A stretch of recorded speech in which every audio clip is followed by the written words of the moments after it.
Okay. Hi. Okay.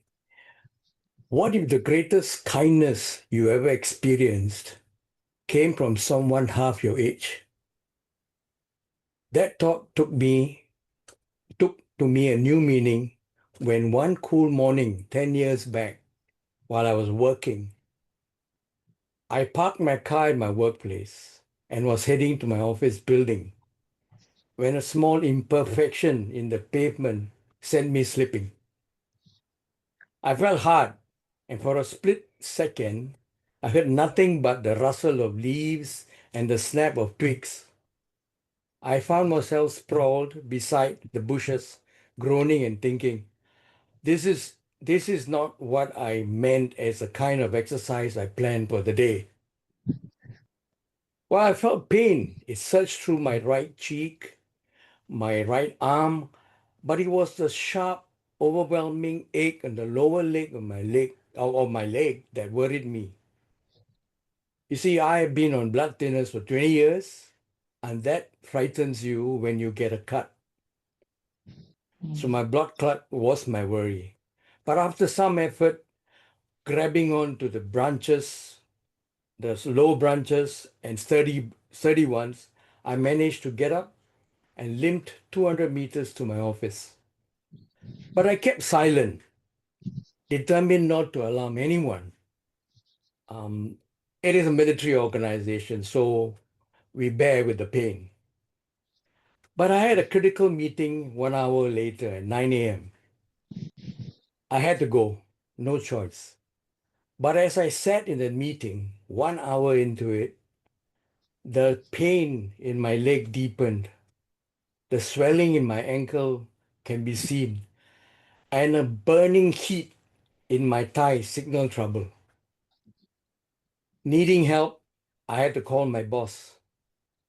But it was in a conference, so I had to keep myself out of view of the chairman. And I texted him. 20 minutes later, Ken, and this is the young man that I was going to talk about, appeared just outside the conference door. I walked out slowly to him.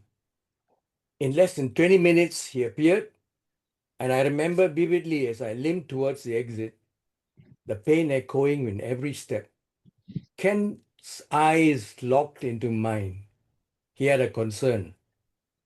I guess so, when it was a young man looking at an old man like me. Without missing a beat, he said in a firm but caring tone, Mr. Menon, let's head to the medical center.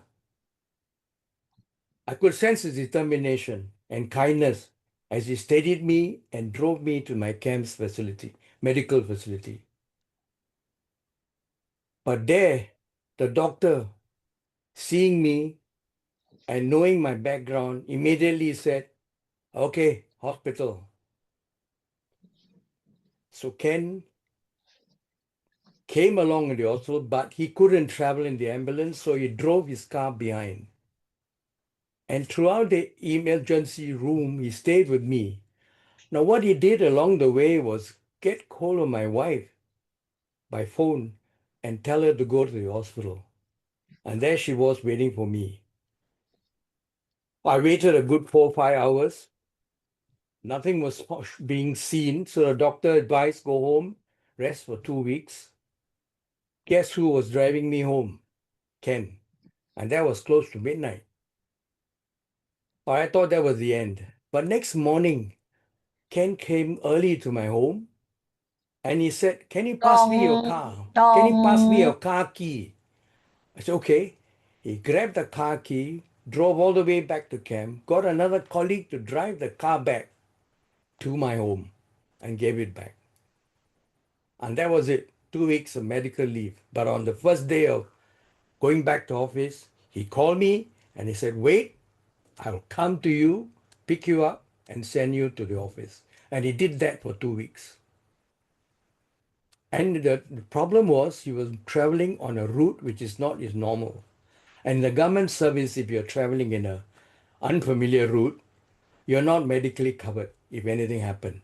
Thankfully, nothing happened. Now that kindness and bearing bore with me that this guy is something unique, and he has now become my buddy. Even as my retirement, he keeps calling me and asking me whether I'm okay, and that's it. We have become buddies for a long time, and I've become buddies with his family as well. That's my story. Thank you.